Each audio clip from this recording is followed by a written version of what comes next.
Hello, this is Danny from Game Theory College Planners, and I wanted to record this overview of our college planning timeline. We put this together just based on years of feedback from the families that we've worked with, and I think the biggest need our parents have come back with is how do we know where we are in the process? What is the next step? What's the strategy?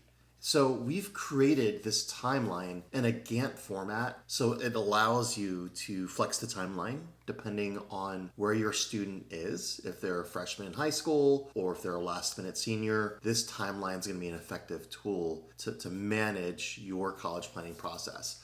I put this together and authored this with my friend and business partner Alan Katzman, founder and CEO of Social Surety. He helped with the components related to social media and gave us additional insights into test optional colleges. So let's take a look at this timeline. Believe it or not, we got it to fit on one page. What this represents are the major milestones, and the deadlines that we put here is basically a theoretical set of dates based on a high school sophomore as of January of 2023. And as you can see, there are some color codes that we've paired and that we've clustered with similar themes.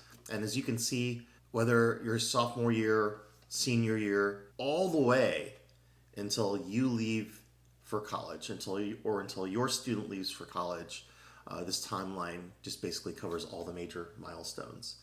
So we're going to start by focusing on everything here in the green. And this encompasses what we call the financial or the green timeline. It starts by calculating your student aid index, or what you may have known as your EFC, student aid index or expected family contribution. Knowing this number really gives you tremendous insight into the kind of money or the amount of money that you can get from a college. And that's tied to how you file your taxes. And once we determine what your student aid or EFC is, this allows you to really model what your need or merit aid package is going to look like. Now, for families that are working with us, this is also an area where we gather your financial data in preparation for preparing your financial aid forms, whether you're filing the FAFSA, the profile, or any other institutional aid forms in your list of colleges. Here is we also take an opportunity to make sure we put together a plan on how to pay for the single or multiple college educations that you hope to fund for your kids. This ends with making sure your financial aid forms are submitted without mistakes, without error, before the college deadlines. So everything here in the blue relates to college selection. Student positioning is how we start the college search by comparing basically the spectrum of careers that interest your student, identifying the 2 to 3 core majors that will allow students to pursue all their interests, and grouping the college list based on those majors so they can change majors without changing colleges. Very critical in making sure your student gets done in 4 years. And based on this information, we will create an initial or suspect list of colleges. Once we input your students' practice or actual SAT or ACT scores, then you can actually evaluate the colleges your students will get into and fit into before they even apply. Now, going back to the money part, by understanding your family's financial footprint, you can actually predict the amount of money that a college will give you before you apply. And with this information, social media research, and with college visits, and your input as a family, we are going to create a final list of colleges that you're going to apply to. And the goal is we want to create competition with these colleges. A final selection of 6 to 10 is what we typically recommend so that you can create a competitive marketplace so that it's the colleges buying your students instead of the other way around. Now this here is what we like to call the aqua timeline. And this deals with everything in terms of social media or the social aspects of visiting. And here at Game Theory, we've always been big advocates of your students having a professional social media footprint that colleges can discover through a simple Google search. Because let's face it, colleges are doing Google searches, and it's not something that they like to talk about. It's not something that they like to admit, because let's face it, it's kind of creepy. It does raise some privacy concerns, but colleges are doing Google searches on their students. Based on this social media information, social media, it's a fantastic tool to evaluate majors and careers, and especially colleges. Through our student positioning list, through our predictive research, and through social media, we're going to schedule visits, informed visits of colleges that you've had a chance to properly evaluate. And these are just some of the social media components we like to use as part of the college and later the career search is LinkedIn, use of the Gmail suite, the Gmail address, which also gives your student access to so many amazing tools. Instagram, maybe for students with majors that are in the more creative and artistic fields. Twitter, or what we now know as X, allows students to get real-time info and posts from the colleges. TikTok and YouTube, obviously content that all colleges are using basically on YouTube, and more colleges are beginning to use on TikTok. And when it comes to applications, there's no need to succumb to the frenzy of early decision or early action timeframes for most students.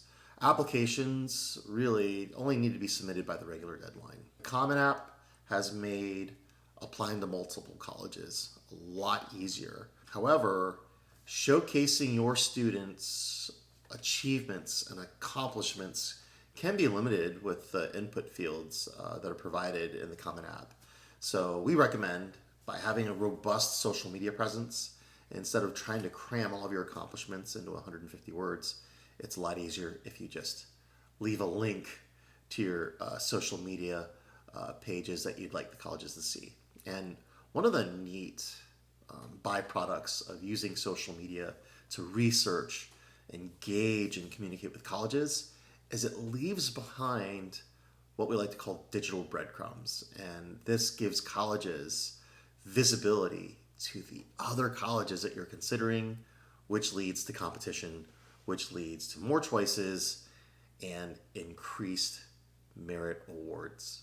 So the next step, this is what Al Hoffman at our research team, the College Funding Service Center, likes to call the big domino. Okay, I know a lot of attention has been put on colleges that are test optional, and our position is that colleges are still looking at test scores, and test scores may be optional for admission, but they're not necessarily optional for scholarships and merit awards. And a lot of our families live in the real world. Not only do they have to get into a college, they've got to pay for it. And it's a lot easier when you can get the college to pay for most of it. Okay? So test scores are important. Students with scores will always have an edge over students that don't. Okay? So once we get the scores, that's the big domino where families are actually making the decisions on, okay, what are the colleges are we going to apply to? How are we going to finalize this college list? And it happens once we receive a test score. All right, the home stretch. Basically, a lot of the procedural items that have to happen in making sure that the application's completed and that we are able to submit the FAFSA on time.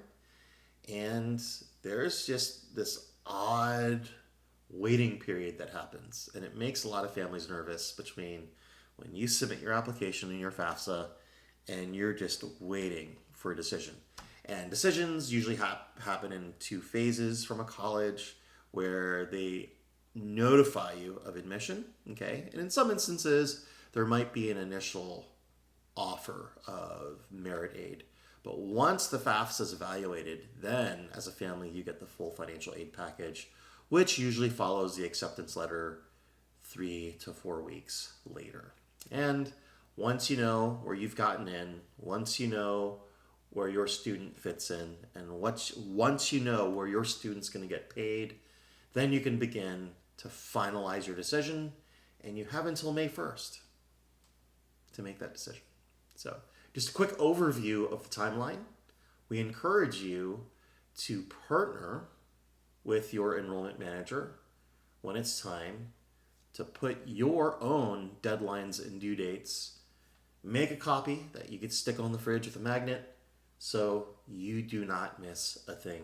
You can also feel free to bring your timeline to any one of our weekly group support calls, and I will be happy to take a look at your timeline to make sure it fits your situation.